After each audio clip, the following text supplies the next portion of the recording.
Байхақидің риwayatында Жабир ибн Абдулла радиаллаху анхудан риwayat пайғамбар саллаллаху алейхи ва саллям айтады: Рамазан айында менің үмметіме 5 өзгөчөлүк берилген, менен мурунку пайгамбарларга берилген эмес.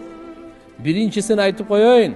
Рамазан айдын биринчи түнүндө Алла Таала назар салат экен аларга. Жана Алла кимге рахмат назарын салса, аны түбөлүккө азаптабайт. Бир. Экинчиси, Рамазан айда ораза туткан адамдардын оозунан жагымсыз жыты кечке чейин болгон.